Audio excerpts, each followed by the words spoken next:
하둘셋. 안녕하십니까. 사마에럴입니다.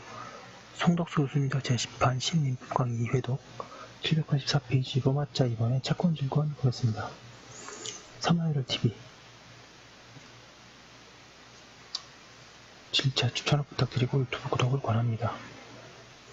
채권 질권 1번에 채권 질권의 설정, 양각 1번에 채권 질권의 목적. 채권 질권의 목적이 되는 것은 채권이다. 그런데 양도할 수 없는 채권은 목적이 될 수 없다.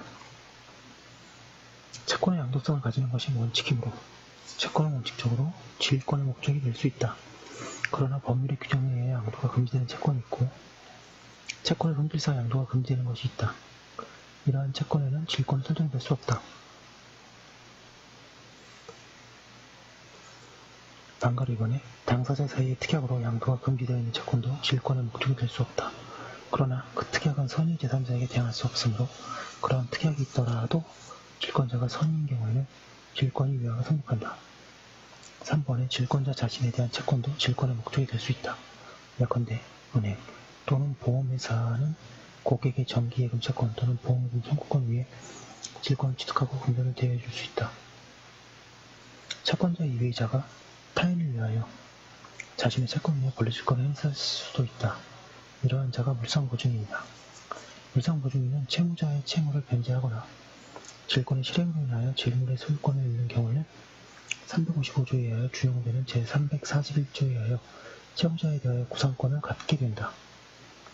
채권 질권을 설정할 수 있는 채권은 피담보 채권으로 이는 동산 질권에서와 같다.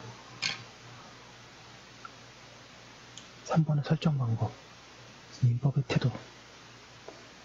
채권 질권도 권리 질권이므로 그 설정을 채권의 양도 방법에 의하여야 한다.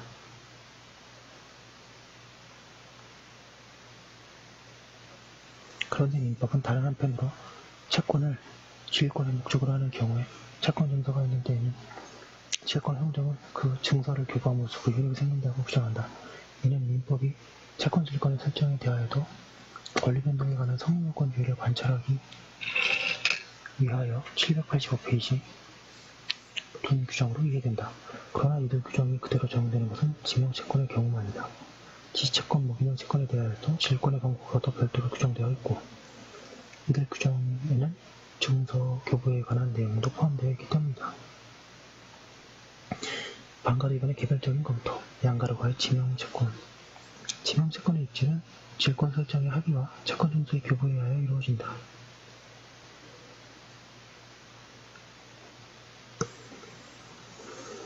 질권 설정의 합의는 그것 자체만으로 효력이 생기나 그것을 가지고 제3채무자, 기타의 제3자에게 대항하기 위해서는 제3채무자에게 질권의 설정을 통지하거나 제3채무자가 이를 승낙하여야 하고 특히 제3채무자 이외의 제3자에게 대항하기 위해는 이 통지나 승낙의 확정일자 있는 증서로서 하여야 한다. 판례 보겠습니다.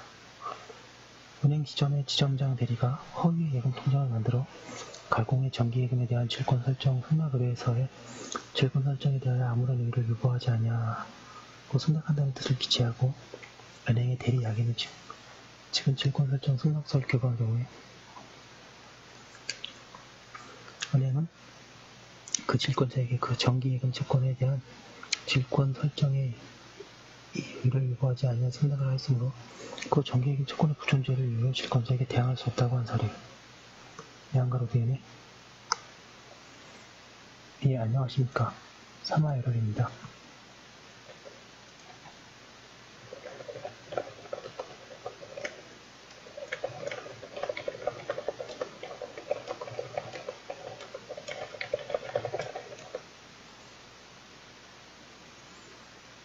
예, 양가로님 판례 보겠습니다. 지명채권의 양도 통지를 한 후에 그 양도계약이 해제 또는 합의 해제된 경우에 채권 양도인이 그 해제를 이유로 다시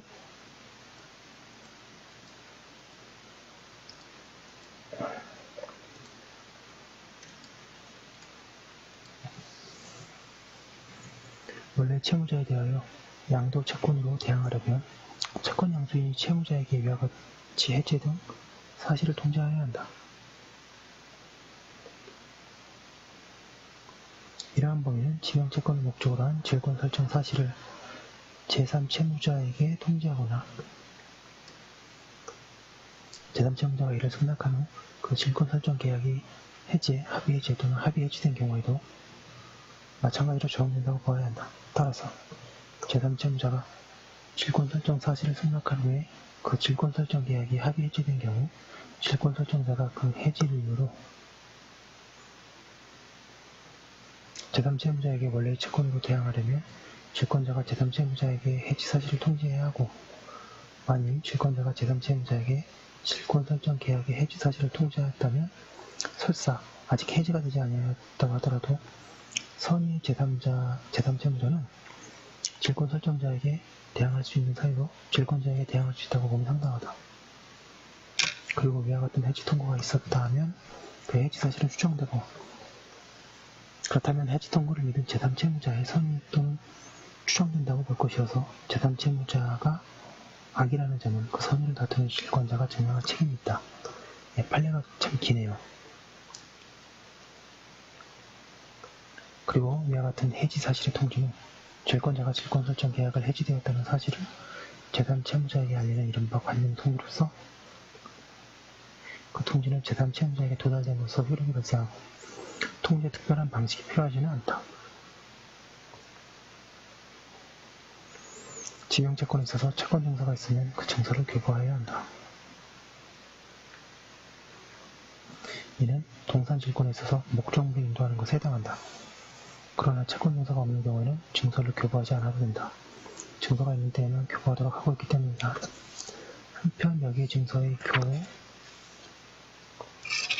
교부에 786페이지 점유계정도 포함되는 것에 관하여 다루어지고 있는데, 통설은 동산질권에 관하여 점유계정을 금지할 332조는 여기에는 준용할 실질적인 이유가 없으므로 지명채권의 입질에 있어서 증서의 교부에는 점유계정도 무하고 또한 증서에 관하하더라도 질권이 소멸하지 않는다고 한다.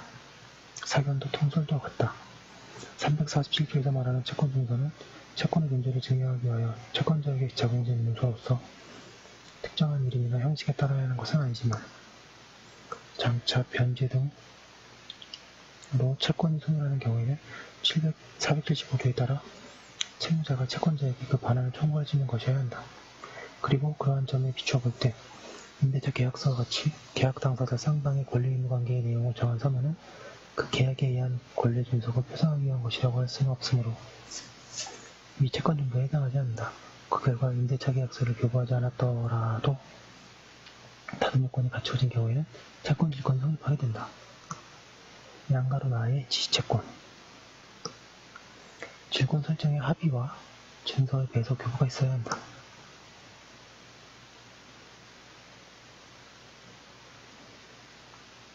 양가로 다 무기명채권 질권 설정의 합의와 증서의 교부가 있어야 한다. 사체에는 기명식과 무기명식이 있다. 그 가운데 기명사체는 지명채권의 일종으로 그것의 입질에는 지명채권에 관한 규정이 준용된다. 다만 상법은 입질의 대항 요건에 관하여 특칙을 두고 있다. 그에 의하면 기명사체 이전은 취득자의 성명과 주소를 사체 원부에 기재하고 그 성명을 채권에 기재하지 않으면 회사 기타의 제3자에게 대항하지 못한다.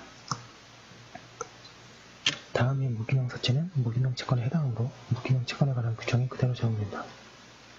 양가로마의 저당권도 채권 저당권에 의하여 담보된 채권 위에 질권을 설정한 경우에는 그 저당권도 질권의 목적이 된다고 하여야 한다. 담보물권에는 부정성, 수반성이 있기 때문이다. 그런데 이 경우에 저당권에 관하여는 등기에 의하여 질권을 공시하는 것이 바람직하므로 민법은 그 저당권 등기에 질권의 부기 등기를 하여야 그 효력의 저당권에 미치는 것으로 규정하고 있다. 부기 등기가 없는 경우에는 어떻게 되는가? 여기에 관하여 통설은 부기 등기가 없으면 채권자는 저당권의 담보가 없는 채권에 관하여만 질권을 취득한다고 하며 이러한 통설은 타당하다. 이번에 채권 질권의 효력 양가 질권의 효력이 미치는 목적의 범위 방과 전에 먼저 질권이 설정된 채권, 즉 입실채권에 미친다. 주의할 것은 피담보 채권액이 입실 채권보다 적은 경우에는 입실 채권 전부에 미친다는 점이다. 이는 담보 물권의 불가분성이 있기 때문이다. 787페이지에 방가로 이번에 입실 채권이 이자가 있는 경우에는 그 이자에도 미친다. 그리하여 질권자는 이를 직접 추심하여 우선변제에 충당할 수 있다. 그러나 증권이 있는 경우에 이자는 증권의 인도가 있어야 직접 추심할 수 있을 것이다. 방가로 3번 채권 질권의 효력은 입실 채권의 지연 손해금과 같은 부대 채권에도 미친다.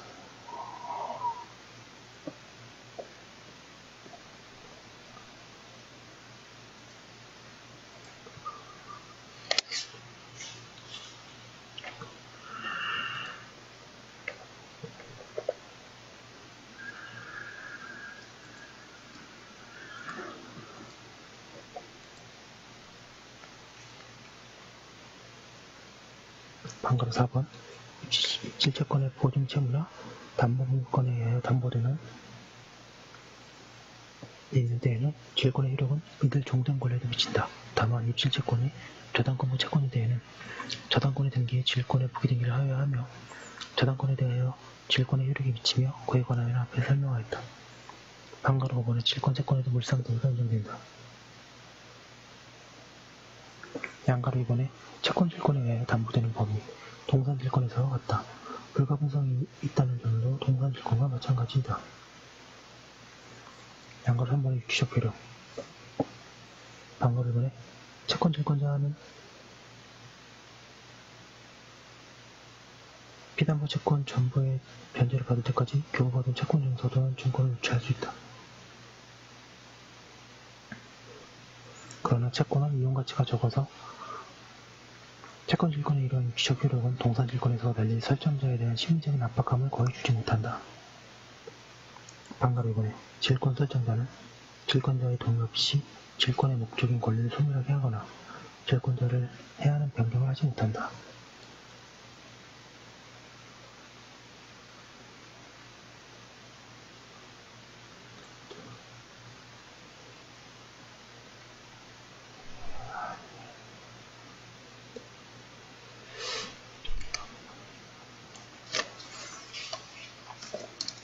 이는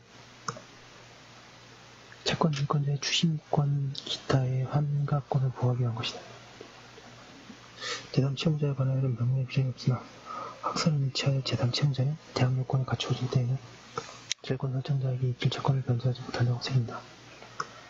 양가로 기억 민법 352조가 질권 설정자는 질권자의 동의 없이 질권의 목적된 권리를 소멸하게 하거나 질권자의 이익을 해하는 변경을 할 수 없다고 규정한 것은 질권자가 질권의 목적인 채권의 교환관에 대하여 가지는 배타적 지배 권능을 보호하기 위한 것이며 질권 설정자와 제3 채무자가 질권의 목적된 권리를 소멸하게 하는 행위를 하였다고 하더라도 이는 질권자에 대한 관계에 있어서 무효일 뿐이어서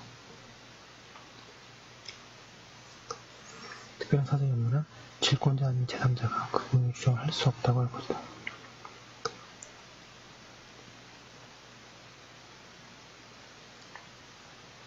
양가로는 질권의 목적인 채권의 양도에 있는 민법 352조 소정이 질권자의 이익을 해하는 변경에 해당하지 않으므로 질권자의 동의를 요하지 아니한다. 4번의 우선 변제적 효력 방가르변 서설 앞에서 살펴본 바와 같이 채권 질권자는 입실 채권의 이자를 추심하여 우선 변제에 충당할 수 있다. 그러나 우선 변제의 주된 방법은 입실 채권자로부터 우선 변제를 받는 것이다. 채권 질권자가 질권을 실행하여 입실 채권으로부터 우선 변제를 받는 구체적인 방법은 두 가지이다. 788페이지 채권의 직접 청구와 민사집행법이 정하는 집행 방법이 그것이다. 하나는 채권 외에 여러 개의 질권이 설정되어 있는 경우에 우선순위는 설정의 선에 의한다. 방금 이번에 채권의 직접 청구 양가로가 질권자는 질권의 목적이 된 채권을 직접 청구할 수 있다. 여기서 말하는 직접 청구할 수 있다는 것은 의미에 관하여 통설은 제3 채무자에 대한 집행 권한이나 질권 설정자의 추심 위임 등을 요하지 않고 또한 질권 설정자의 대리인으로서가 아니고 질권자가 자기 이름으로 추심할 수 있다는 것이라고 한다. 그리고 그 효과는 채권자에게 귀속하는 것이고 당연히 질권자의 채권이 충당되는 것이 아니라고 한다. 그러나 여기에 직접 청구할 수 있다는 것은 549조에서 마찬가지로 채권자를 통하지 않고 질권자 자신이 곧바로 청구할 수 있다는 것이다. 따라서 특별 규정이 없다면 청구의 효과는 질권자에게 귀속함에 마땅하다. 이러한 사견에 의하여 통설에 의하여 청구와 달리 금전채권의 질권이 설정되어 있는 경우에는 질권자는 그 채권을 직접 추심하여 자기 채권의 변제에 충당할 수 있다. 판례도 같은 게 알려져 있다. 한편 질권자의 직접 청구에 질권 설정자의 협력행위가 필요한가는 엄격하게는 여기에 직접과 별개의 것이며 따라서 그에 대하여 민법이 따로 협력을 요구하지 않고 있기 때문에 그 점에서 통설처럼 새겨야 할 것이다.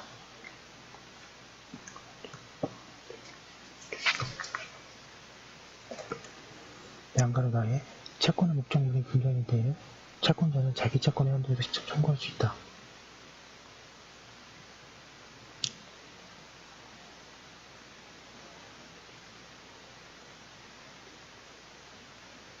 만일 금전채권은 묵신채권의 변제기가 피담보채권의 변제기보다 먼저 도래한 때에는 질권자는 아직 직접 청구할 수는 없으나 제3채무자에 대하여 그 변제 금액의 공탁을 청구할 수 있다. 이 경우의 질권은 그 공탁 금액이 존재한다.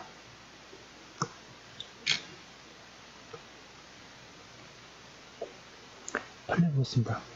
양가로 기억. 질권의 목적이 된 채권이 금전채권일 때에는 질권자는 자기 채권의 한도에서 질권의 목적이 된 채권을 직접 청구할 수 있고 채권 질권의 효력은 질권의 목적이 된 채권의 지연 손해금과 같은 부대 채권에도 미치므로 채권 질권자는 채권의 목적이 된 채권과 그에 대한 지연 손해금 채권을 피담보 채권의 범위에 속하는 자기 채권액에 대한 부분에 하나하나 직접 추심하여 자기 채권의 변제에 충당할 수 있는 것이다.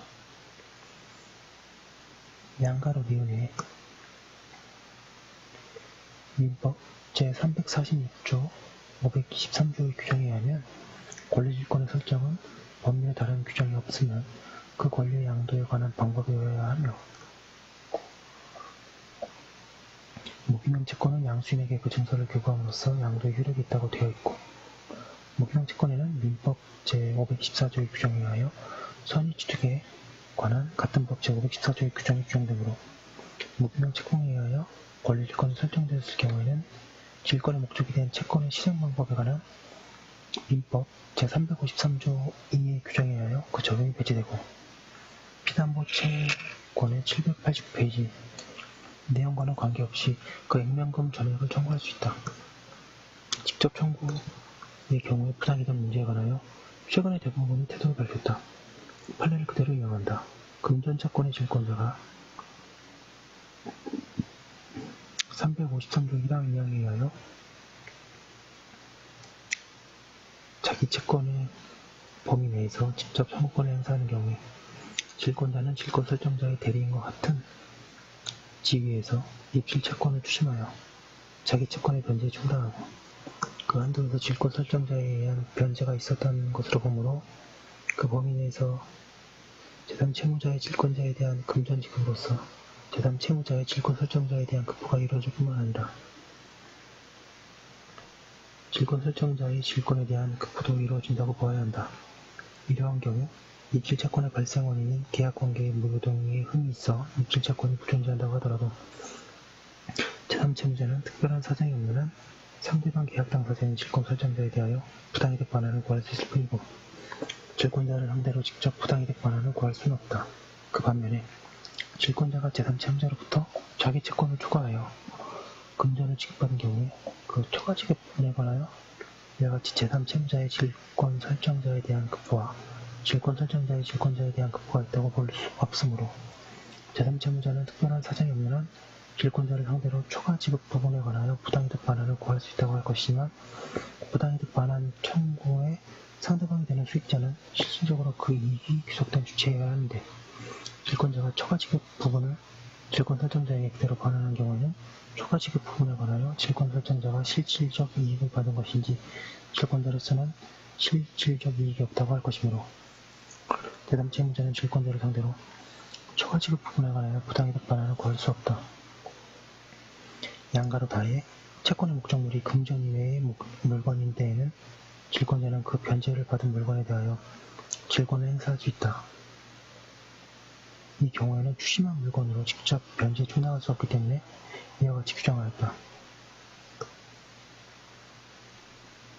이 규정의 결과 채권 질권이 이제는 동산 질권으로 변하게 된다. 양가로 다해 채권의 목적이 물건의 인도는 아니고 하는 국부인 경우에는 535조가 적용되는지에 관하여 논란이 있다. 통소는 이를 긍정하나 소설은 부정한다고 하고 있습니다. 사견으로 채권의 강제 집행 방법에 대한 법률 규정을 고려해 볼 때 부정하는 것이 옳다. 반가로 3번에 민사집행법이 정하는 집행방법. 채권 질권자는 위에서 설명한 질채권의 직접 청구권 외에 민사집행법이 정하여진 집행방법에 의하여 질권을 실행할 수 있다.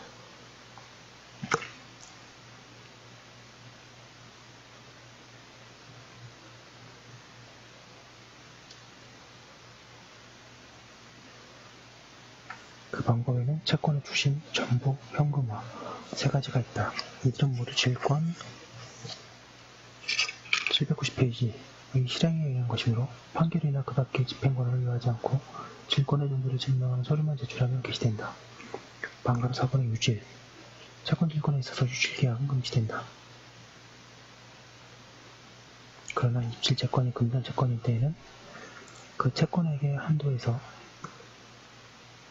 그 채권의 변제에 가름하여 질권자에게 귀속시키는 계약을 변제기 전에 하더라도 그 계약은 유효하다고 새겨야 한다. 왜냐하면 금전채권의 질권자는 그의 채권의 한도에서 직접 청구를 할 수 있는데 이와 같은 계약은 실질적으로는 직접 청구가 같기 때문이다.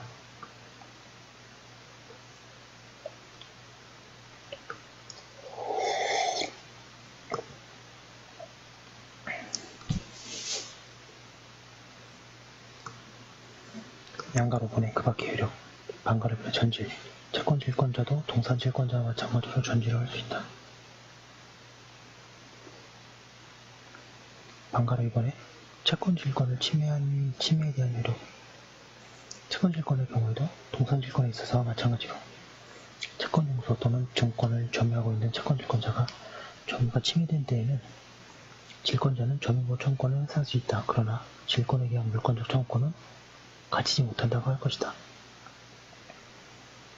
반가로 3번에 채권 질권자는 교부받은 채권 증서 또는 증권을 선량한 권리자의 주의로서 보관하고 피담보대권을 소멸하는 때에는 이를 설정자에게 발환하여야 한다. 로마자 3번에 기타의 권리질권은 뭐였습니다. 1번에 주식 외 질권. 주식은 양도할 수 있는 재산권으로 질권의 목적이 될 수 있다.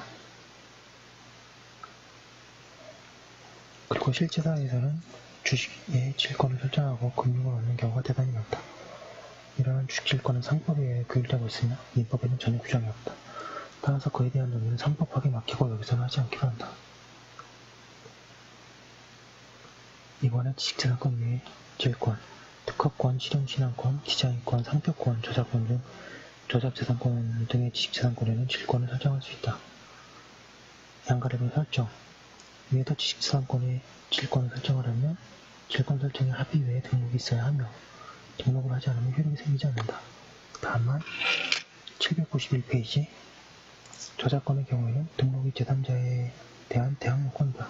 한편 지식재산권에 있어서의 그것의 존재를 증명하는 증서나 증권이 없는 권리이므로 증서 또는 물건의 인도는 요구되지 않는다. 양가배분의 효력 지식재산권의 목적을 하는 질권에도 직권에 관한 323조와 324조가 준용된다.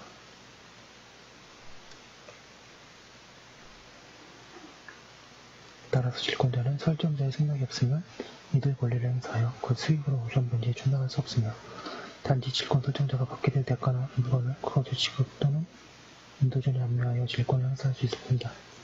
따라서 이 경우 질권은 저당권과 유사하게 된다. 한편 설정자의 승낙이 있는 때에는 질권자는 그 수익으로 우선변제에 충당할 수 있다.